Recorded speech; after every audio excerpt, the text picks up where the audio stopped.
ታስታውስ እንደሆነ በቀደም ኦሮሞዎች የሆነን አማራ ይዘው ሰይድ ወረባቦ ኦሮሞን እየተሳደበ ይቅርታ ጠይቅ በለው ምናምን እያሉ አየህ። እኔ አሁን እንደዛ ብናገር ጅቦ ኦሮሞን እየተሳደበ ነው ብሎ አንዱን ትግሬ ይዘው ድሃውን ቢያሰቃዩብኝ በጣም ነው። ይሄ እኮ ምስል ይሄ አሁን እኮ የእውቀት ማነስ የአእምሮ ዝግጠት አይደለም፣ የእውቀት ማነስ አይደለም። እኔ እናንተ የእውቀት ማነስ እንጂ እነሱ ምን መሰለህ፣ ያ ልጅ አሁን ማውራት አይችልም፣ ልክ እንዳንተ መናገር አይችልም። የሚያደርገው ምንድነው ያለው እጁ ላይ ያለው በቃ ያገኘውን አማራ እንዲማረግ፣ ያገኘውን ኦሮሞ እንዲማረግ፣ ያገኘውን ትግሬ እንዲማረግ። ሰዎች ብዙ አይነት አመለካከት አላቸው ሲሰሙ።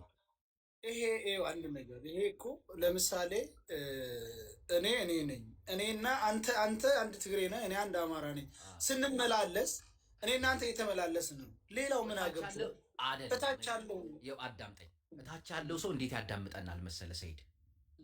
አሁን እኔ አማራን ስሳደብ ምን አይነቱ ፋራን ምናምን ብለው ዝም የሚሉ አማራዎች አሉ።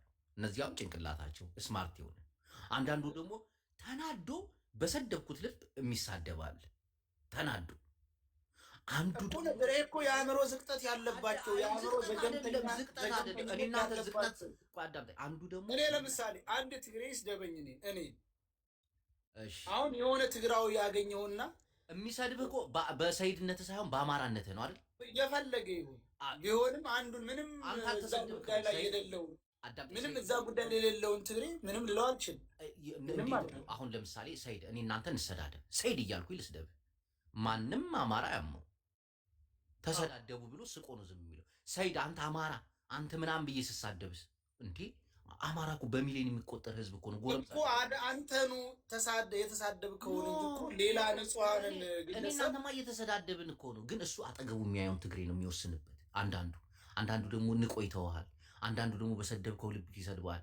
አሁን በቀደም እኔ ያንን ካየሁ በኋላ ሰይድ ወረባቦ ይቅርታ ካልጠየቀ እንገድለዋል ምናምን ሲሉ እናት የሆነ ሳውዲ ውስጥ አግተውት ሰይድ ወረባቦ የዛን ጊዜ ያ በዛ ይሾ ከዛ ደነገጥኩኝ። እናቴ ትሙት ሁለተኛ ብሔር አልሳደብም ብዬ ወሰንኩኝ።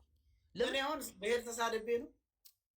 ብሽሽቅ ቆይ እንጂ አንዳንድ ጊዜ እኔ አሁን ብሔር አልሳደብም ከመጀመሪያው እስከ መጨረሻው። ለየትኛውም ብሔር ብሔረሰቦች እኔ ክብር አለኝ። ለምን ብሔር ብሔረሰቦች እኮ ነው የምልህ። አሁን ሰይድ እኮ ሳይሰድቡ አትሰድብም፣ አማራ ሲሉ ሰድባቸው ነው እኮ። አሁን ለምሳሌ የዛን ጊዜ ያደረጉት መንገደኞችን ሰብስበው እንደዚህ መሳሪያ ደቅነው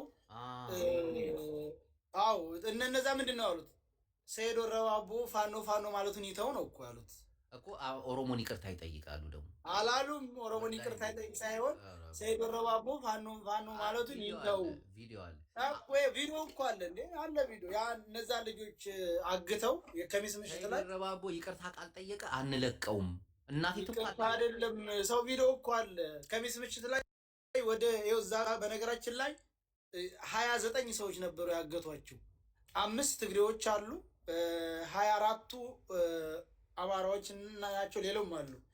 የዛን ጊዜ ግን ያመጧቸው በራሳቸው ደላላ ነው፣ የራሳቸው ደላላዎች ናቸው። ግን ዝም ብለው የዛን ጊዜ እኔን ዝም ለማስባል እነዛን የኛ ልጆች መርጠው ወስደው እንደዛ አድርገው ሰይድ ወረባቦ ፋኖ ማለቱን ይተው ምናምን በሉ እያሉ ነበር እንትን ሲሏቸው። ይሄ ማለት ደግሞ የአእምሮ ዝቅጠት ምን አገባው ስላልኩና ሌላው አካል መንገደኛው ምን አገባው? የዛሬን ዓመት 2 ዓመት አንድ ነገር ልንገር። አሁን እዚህ አንዱ ቅድም አማራ ነው ቅማላም ብሎ ትግሬ ብሎ ተሳደብ። እኔ አማራን ብሳደብ አሁን ለምሳሌ አንተ ወያኔን ትደግፋለህ አይደል? እንዴ አንተ ወያኔን አልደግፍም፣ እኔ ካድሬ ነኝ። የወያኔ ካድሬ ነኝ። እንዴት ነው ትደግፋለህ? ኦኬ ካድሬ ነህ አንተ። ለምሳሌ ብልጽግናን ትደግፋለህ እንበል። እሺ እደግፋለሁ፣ ብልጽግናም እደግፋለሁ። እሺ አንዱ የአንተን ቤተሰብ ይዞ ወይንም ደግሞ አንዱን ትግሬ ይዞ ብልጽግናን አትደግፍ አያጅቡ ብሎ አንዱ ላይ ቢያስፈራራ ምንድን ነው የምትለው? ትክክል ነው? ትክክል አይደለም። በቃ እንደዛ እኮ ነው ያደረጉት። የዘር ሳይሆን አይደለም ብሽሽቅ። ሰይድዬ ብሽሽቅ ተው። እኔ ያለፈ ነው አልፏል፣ ግን ብሽሽቅ ነው። በኦሮሞ ላይ ብሽሽቅ። አሁን ስንዴ ኢትዮጵያ ስንዴ በቃ ምግባችን ዳቦ የስንዴ ዳቦ ሊሆን ነው ማለት ነው። ወደ ጉዳዩ እንግባ። እሱ ይሻላል። እና ያው ምን መሰለህ ሰይድ፣ አንተ ግን እኮ አዲስ አበባ አንዲት ዳቦ እኮ 15 ብር ናት። ይጨምራል ከዛ በላይ አንዲት ዳቦ እኮ አሁን ከዛ በላይ ይሆናል። እንዴ ስንዴ ተመረተ። የፓርቲ መገለጫ ስንዴ ከሆነ እኮ መርከስ ነበረበት ዳቦ። ቂጣ ግን ርካሽ ነው። ኦሮሚያ አሁን ክልል ውስጥ አሁን ቂጣ ዝም ብሎ ነው የሚበሉት። ከተማ ውስጥ ግን ዳቦ የለም። ከየት አባ መተን ቂጣ ማን ይሸጥ? እርሻ መሬት የለ ምን የለ ዳቦ ያምራል። ኧረ ሰውዬ አይ ሄደ ነበር እንደ ወደዛ ኦሮሚያ ክልል አሁን አምባሻ ቂጣ ምናምን ርካሽ ነው። ገንፎ ምናምን ግን ከተማ ስትገባ ዳቦ 20 ብር 15 ብር ነው። አርሳል ታዲያ ኦሮሚያ ክልሉ ብቻ ከሆነ የሚያገለግለው የስንዴው ዳቦ እንዴት ኢትዮጵያን የሚመራ እንዴት ገበሬ የዘራውን በነፃ ዳቦ ያብላ ከተማ መጥቶ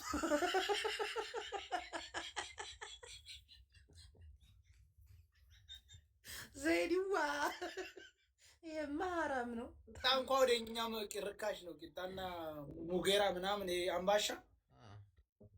አምባሻም ርካሽ ነው።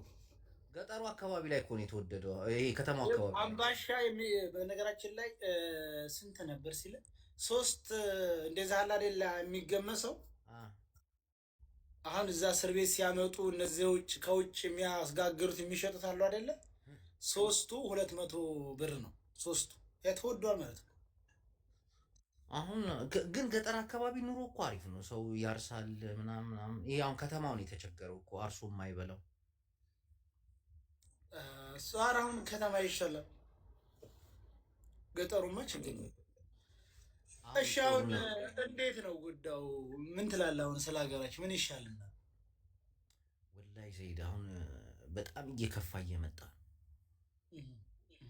አሁን ፋኖ ሙሉ አማራን እየተቆጣጠረ ነው። ሆን ብሎ ነው ደግሞ አብይ አህመድ አማራን በፋኖ እጅ ጣለው። በጣም አሁን ይደራጃሉ አማራዎች። መጀመሪያም አንዱ ነዋል። አሁን ደግሞ ይበልጥ መከላከያ ወይ እንትና የነ ደብረ ጽዮን ቡድን የደረሰሽ ከወዲያን ጀምር። እናንተ ከወዲያን ጀምር። ችግሩ ያለው ከሰሜን ከኤርትራ ጀምሮ አይደለ? አሁን እኮ ፋኖ ሶስተኛ ላይ ነው ያለው። አንደኛ ኤርትራ፣ ሁለተኛ ወያኔ፣ ሶስተኛ ደግሞ አማራ። አንደኛ ወያኔ ነው። አንደኛ ወያኔ ነው። አብይ አህመድ ማጥቃት ምን የት ላይ ነው ያላችሁት? አሁን የትግራይ ጦርነት ይለያል። ባዲ ዓለምን ነው የሚያነጋግረው አይደለም። የትግራውማ የጠጡት አረቂ ከሰውነታቸው ስላልጠፋ ያን ጊዜ እንደ ወሬው መስሏቸው በ3 በ4 ቀን አዲስ አበባ ለመግባት ሞከሩ። ህዝብን አስጨረሱ። አሁን እንደዛ አይሞክሩም፣ እርግጠኛ ነኝ። አሁን ይሄ ብሽሽቅ ለምን አሁን እንደዛ መደረግ ነበር? የጠጡት አረቂ ምናምን ስትለኝ አሁን እና ባለስልጣን ሆነው እንደሚመላለሱበት መንገድ መስሏቸው ነው የትግራይን ወጣት አጋፍጠው ይርግባ ብለው ያስጨረሱ። አሁን እንደዛ የሚገባላቸው ወጣት አዳምጠኝ። እኔ ደግሞ ላውራ ነገር ይከብድባቸዋል። አዳምጠኝ። አሁን የትግራይ ባለስልጣናቶች አረቂ ጠጥተው ህዝቡን አስጨፈጨፉ ምናምን አይደለ? እኔ አሁን ትዝ አለው አዲስ አበባ የሚሾፍረው መኝታ ቤቱ አረቂው ጎርደሩ ነው ምናምን ትዝ ሲለው ግባ ነው በቃ በእንደዚህ የሚከድ መስጠት። አሁን እኔን እያናደድከኝ ነው። በቃ እንድበሽቅ አማራ እንድናገር እኮ አሁን ከባድ ነው ልትል አይችልም። አሁን ከባድ ሊሆን አሁን እንደዛን ጊዜ አይደለም። በምን መልኩ ነው? እንዴት ነው እነዚህ ሰዎች? አሁን አንተ አዳምጠኝ፣ እያበሸከኝ ነው። በጣም እየተናደድኩ ነው። ከዛ አማራ ብዬ ነው የምናገር። ደስ አለ አማራኛ ምን አገባን? አማራ አላልንም፣ ትግሬ አላልኩም። ምን ብለህ አማራ ትላለህ? እኔ ሳልጨርስልህ ወያኔ አረቂ ይጠጣል ምናምን። አሁን እንደ አማራ አረቂ የሚጠጣል እንደ ፋኖ ጠላም ይለጋል። ይጠጡ፣ እሺ ችግር የለም። እሺ ብላ አትለፈዋ የነሱ። እሺ እኔ እኮ ይጠጡ። እሺ እኔ እኮ ያልኩት ወያኔ ነው አንደኛው ስትለኝ እና ወያኔ ሲነሳ ዓለም ይነቃነቃል ባልከው ዙሪያ ነው ልነግርህ የፈለገው። የዛን ጊዜ ያ ቪላ ቤታቸው ትዝ ስለሚላቸው ትዝ የሚላቸው ያ ቪላ ቤት ያ እነዛ ሴት የሚያሽኮረምሙት አረቂያቸው ጠጃቸው አዲስ አበባ እንደፈለጉ የሚዘውሩ ስለሆነ የአማራ መራሮች የሚታያቸው ጎጆ ቤት ነው። በስልጣን ዘመናቸው እንደሄዱበት መንገድ መስሏቸው ነው እንደዛ የገፉት። አንድ ነገር ልንገር፣ የትግራይ ከባድ ነው ስለ እንዴት ብለህ ነው? አይከብድም ነው አሁን ከባድ የሆነ የፋኖ ነው። እውነት ታወራ እንዴት ብለህ ጠይቀኝ። እሺ እንዴት? እሺ አመሰግናለሁ። ከዛ የፋኖ ደግሞ ከባድ ነው ትለኛለህ። አሁን የትግራይ ከባድ የሚሆነው ሙሉ ሰራዊቱ ወደ ትግራይ እየተጠጋ ነው። አማራ ክልል ለቁ ንቋቸው ለቆ ዝም ብሎ እንደፈለጋቸው የራሳችሁ ጉዳይ ብሎ ወደ ትግራይ እየቀረበ ነው ሰራዊቱ። አላየው? ታንክ መድፍ ተጭኖ በመኪና ሲያልፍ አላየው? ይሄ ንቀት አሁን አንተ እንደምታውቀው ማለት ነው።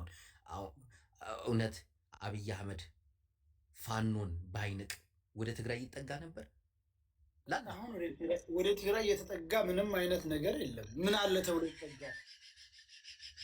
እስቲ ቆይ ምን አለ ተብሎ ቆይ አሁን ምን አለ ተብሎ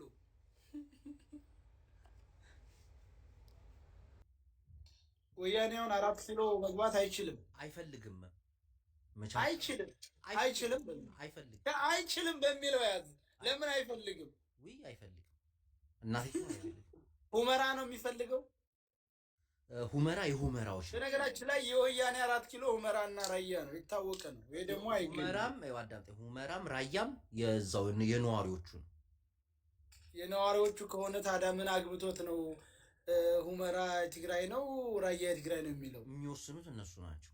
እነማን? ህዝቡ እዛ የሚኖር እና ታዲያ በዛ በ27 ዓመት እንዴት ነው ህዝብ በወሰነው አላስተዳደረው? ህዝቡ አሁን የሚወስነው አሁን የህዝቡ ውሳኔ እኮ ያን ጊዜ ለምን ህዝቡ የማንነት መላሽ ኮሚቴ ተዋቅሮ እንደ ዲሞክራሲ የህዝቡን ጥያቄ አፍኖ ህዝብ ሲጨርስ አልነበረ እንደ ራያና ሁመራ ላይ? ለምን የዛን ጊዜ በህዝቡ ውሳኔ አልሆነም? ህዝቡ ወዶ ነው እንደ የዛን ጊዜ ወደ ትግራይ ክልል የተካተተው ራያና ሁመራ? ስማ፣ በቀደም ደብረ ጽዮን ጋር እያወራሁ ነበር። ራያ አዳምጠኛ። እሺ፣ ራያና ሁመራ የአማራ ከሆነ አዲስ አበባ የኦሮሞ ነው አለ ደብረ ጽዮን።